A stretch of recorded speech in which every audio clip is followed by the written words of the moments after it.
ଜୟ ଜଗନ୍ନାଥ ସାଙ୍ଗମାନେ। ଆଜି ସକାଳୁ ସକାଳୁ ରୁମ୍ ପାଖରେ ଗୋଟେ ପିଲାଟା କହିଲା ଆଜି ମଟନ୍ ଆଣିବା, ସେ ପଇସା ଦେଲା। ମଟନ୍ ଗଲୁ ଯାଉଛୁ ଆଣିବା ପାଇଁ ମଟନ୍ ଆଣିକିନି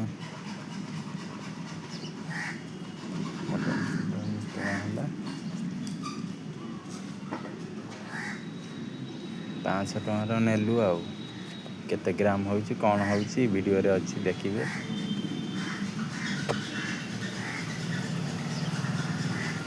ହାଡ଼ ନାହିଁ ଖାଲି ମାଉଁସ ପିସ୍।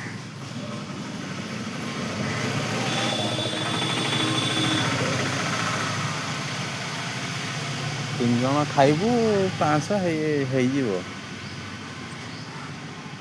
କେତେ ଦେଖନ୍ତୁ କେତେ ଟଙ୍କା ନେଉଛି। ଏକାଥରେ 500 ଟଙ୍କାରେ କରିଦେଲୁ। ତାପରେ କଲିଜା ଅଲଗା ନେଲୁ।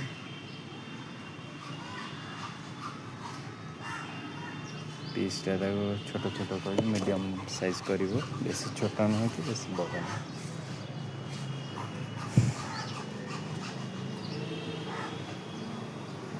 ଏ ମଟନ୍ ଦୋକାନଟା ବଢ଼ିଆ।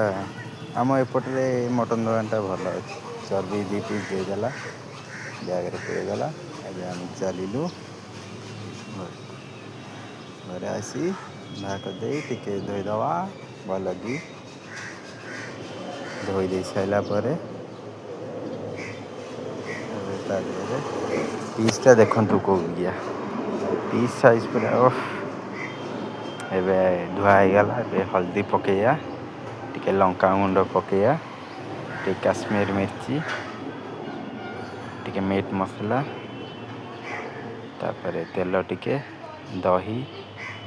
ଦହିଟା ପକାଇ ମ୍ୟାରିନେଟ୍ କରି ରଖିଦେବା। ଟିକେ ଲୁଣ ପକାଇବା, ତାପରେ ଗୋଳେଇଦେବା। ଗୋଳେଇକି ତାକୁ ଏବେ ରଖିଦେବା, ଘୋଡ଼େଇକି ରଖିଦେବା। ଏବେ ଯିବା ଧନିଆ ପତ୍ର ଆଣିଲି, ଟମାଟର, ଲଙ୍କା ଫଙ୍କା ସବୁ ନେଇ ଆଇଲି। ଏବେ କଟାକଟି ସବୁ ରେଡ଼ି ହେଇଗଲା ମସଲା। ଗାଧେଇ ଯିବା, ଗାଧେଇକି ଆସି ରୋଷେଇ କରିବା। ଗାଧୁଆ ହେଇଗଲା। ଏବେ ତେଲ ଗରମ ହେଇଗଲାଣି, ଆଳୁ ପଇଲା। ଏପଟରେ ଭାତ ବଇଛି, ଆଳୁ ଭଜା ହେଇଗଲାଣି।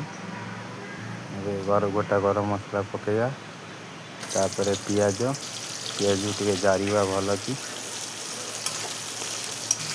ପିଆଜ ହେଇଆଇଲାଣି, 50% ବାଗିଆ ହେଇଆଇଲାଣି। ଏବେ ପିଆଜଟା ହେଇଆଇଲାଣି। ଏବେ ଅଦା ରସୁଣ ପେଷ୍ଟ ପକାଇବା, ତାକୁ ଟିକେ ଗୋଳେଇ ଦେବା।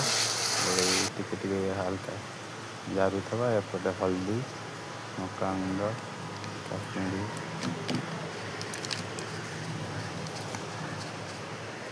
ଧନିଆ ପାଉଡ଼ର, ଭାତ ବି ଫୁଟିଲାଣି ଏପଟେ। ମସଲା ଟିକେ ଜାରି ହେଇଗଲା। ଏବେ ସେ ପାଣି ଦେଇକି ମସଲା ଗୋଳେଇଥିଲି ତାକୁ ପକାଇ ଦେଇକି ଟିକେ ଗୋଳେଇବା। ମସଲା ତେଲ ଛାଡ଼ିଲାଣି। ଏବେ ମଟନ୍ ପଡ଼ିଗଲା। ମଟନ୍ ଭଲକି କଷିବା।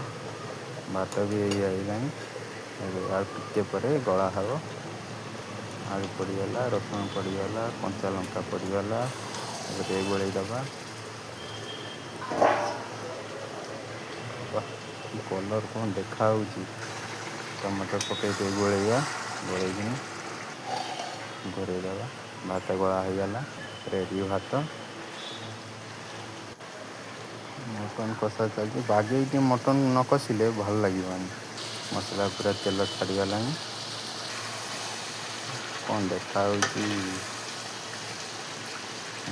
ପିସ୍ଟା ଦେଖନ୍ତୁ ସାଙ୍ଗମାନେ କେମିତିକା ସାଇଜ୍। ଏବେ ରେଡ଼ି ହେଇଯାଇଛି। ଦେଖନ୍ତୁ ସାଙ୍ଗମାନେ କେମିତି ହେଇଛି। ମସ୍ତ ହେଇଛି କିନ୍ତୁ ତରକାରୀଟା। ପିସ୍ଟା ଦେଖନ୍ତୁ ଲାଲ ଲାଲ ପୁରା। ଏବେ ଖାଇବା। ବହୁତ 2ଟା ବାଜିଗଲାଣି। ନମସ୍କାର ରହୁଛି ସାଙ୍ଗମାନେ।